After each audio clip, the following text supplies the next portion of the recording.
Taste the Daily. Taste the Daily.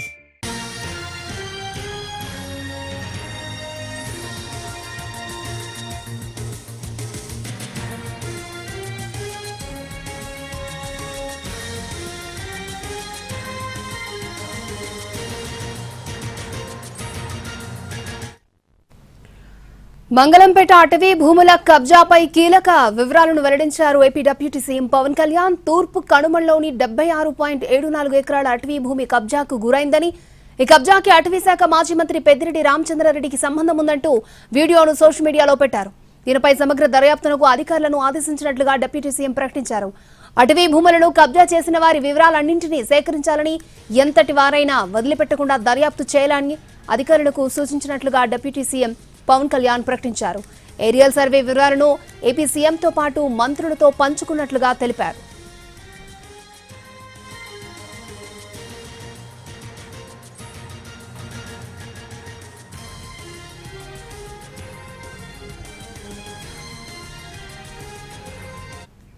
Right, Mangalampeta అటవీ భూముల కబ్జాపై కీలక వివరాలు వెల్లడించారు AP deputy CM Pawan Kalyan. Right, ఇదే అంశానికి సంబంధించి మరిన్ని అప్డేట్స్ అందించడానికి మా ప్రతినిధి వినయ్ లైవ్ లో అందుబాటులో ఉన్నారు.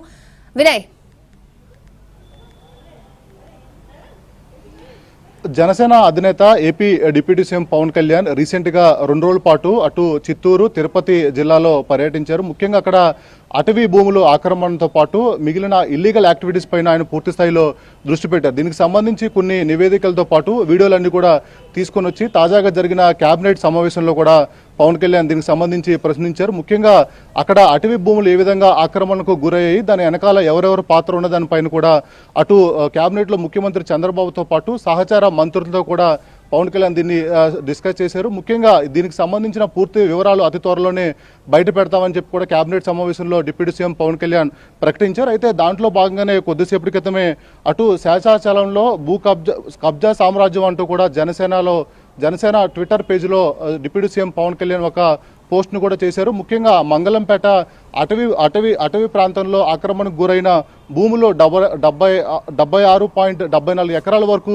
గుర్తించినట్టు కూడా అధికారులు పవన్ కళ్యాణ్ చెప్పారు. ముఖ్యంగా దీనికి సంబంధించి మాజీ మంత్రి పెద్దిరెడ్డి రామచంద్రారెడ్డి ఈ ఆక్రమణలో ఉన్నారంటూ కూడా ఆయన పోస్ట్ చేశారు. ముఖ్యంగా దీనికి సంబంధించి ఇప్పటికే అధికారులందరూ కూడా ఆదేశాలు జారీ చేశారు. దీని వెనకాల ఎవరున్నా విడిచిపెట్టద్దని కూడా పవన్ కళ్యాణ్ ఆదేశాలు జారీ చేశారు. ముఖ్యంగా నిన్న దీనికి సంబంధించి కూడా పూర్తి స్థాయిలో అటు అటవీ శాఖ ఉన్నతాధికారులతో పవన్ కళ్యాణ్ సమీక్ష నిర్వహించారు. ఎందుకంటే మొన్న తాను పర్యటనలో చాలా ఆక్రమణలు అదేవిధంగా ఇల్లీగల్ యాక్టివిటీస్ని ఐడెంటిఫై చేశాను, దీని వెనక ఎవరున్నారని దానిపైన కూడా నిగ్గు తేల్చాలని నిన్న జరిగిన సమావేశంలో కూడా పవన్ కళ్యాణ్ అధికారులకు చాలా క్లియర్గా హెచ్చరించారు. దాంట్లో భాగంగానే ఈ వివరాలన్నిటి కూడా పూర్తిగా కొద్దిసేపటి క్రితమే తన ట్వీట్లో పవన్ కళ్యాణ్ కూడా పోస్ట్ చేశారు. ముఖ్యంగా తాను ఏరియల్ వ్యూ ద్వారా ఏదైతే పరిశీలించారో ఈ 76 ఎకరాలకు సంబంధించి ఎక్కడెక్కడ ఆక్రమణలకు గురయ్యో, దాంతోపాటు ఎక్కడెక్కడ భారీ కట్టడాలు నిర్మాణం జరిగిందని దానిపైన కూడా పవన్ కళ్యాణ్ తన ట్విట్టర్లో పోస్ట్ చేసిన పరిస్థితి కనిపిస్తూ ఉంది. దాంతోపాటు క్లియర్గా అధికారులు కూడా పవన్ కళ్యాణ్ ఆదేశాలు జారీ చేశారు. ఈ ఆక్రమణ వెనక ఎవరెవరు ఉన్నారు, ఎవరెవరు ఎంతెంత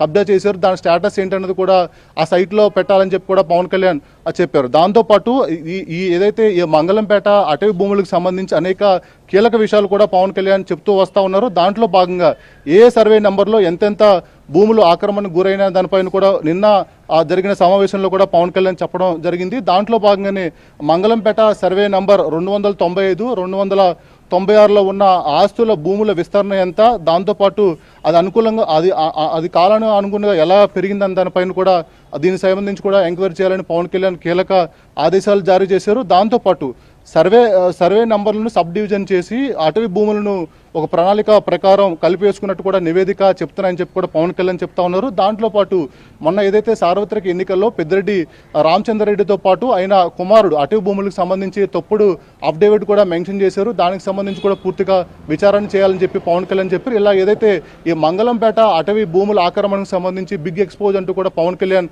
కొద్దిసేపటి క్రితమే వీడియో రిలీజ్ చేశారు. ఆ వీడియో ప్రస్తుతం రాష్ట్ర రాజకీయాల్లో సంచలనంగా మారింది. ఓకే వినయ్.